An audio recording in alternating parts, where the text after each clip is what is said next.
brought to you by Puneet Balan Group and Maharashtra Tourism.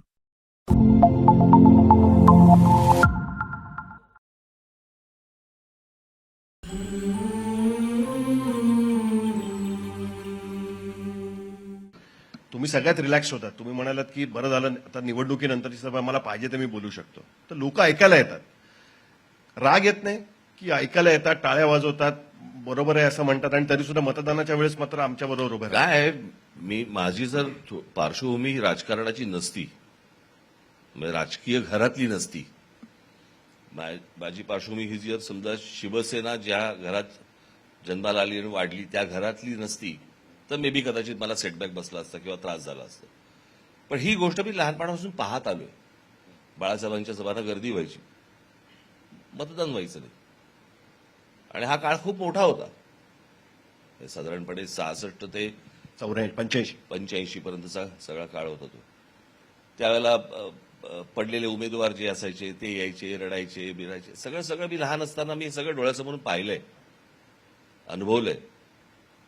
आणि मला ती जी शिदोरी आहे मागे, आणि त्याच्यामुळे मी या सगळ्या गोष्टीतनं सस्टेन करू शकतो. काय आहे, तुम्हाला एक गोष्ट सांगतो. आजची मी मगाशी ज्याच्यावरनं तुम्ही सुरुवात केली मी मुद्द्यावरती मुळात येतो की महाराष्ट्रामध्ये तुम्ही बघितलं असेल प्रत्येक वेळेला मराठी या गोष्टींसाठी, मराठीच्या मुद्द्यावरती दरवेळेला महाराष्ट्र नवनिर्माण सेना फ्रंटफूटवरती खेळत असते. बरोबर आहे. माझी मराठी माणसाला पण माझी हात जोडून विनंती आहे, हे सतत सारखं नाही घडू शकत, होणार नाही.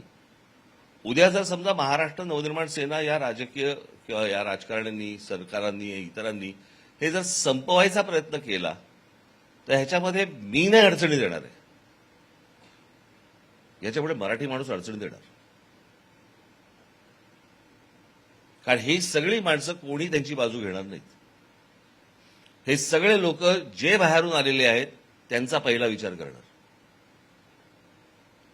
हे जे बाहेरून आलेले धनिक आहेत, जे सगळे उद्योगपती आहेत, यांचा पहिला ते विचार करणार. आलेले सगळे उद्योगपती हे महाराष्ट्रातल्या मराठी माणसाचा विचार नाही करणार. या सगळ्या भूमिका घेताना आम्ही अनेकदा खस्ता खाल्लेले आहेत. पण या गोष्टींचा विचार जर मराठी माणूस करणार नसेल, दुर्दैव म्हणायला लागेल, अजून काय म्हणणार तुम्ही. कारण सगळेच जण सगळ्यांची ऍडजस्टमेंट आणि सगळ्या गोष्टी.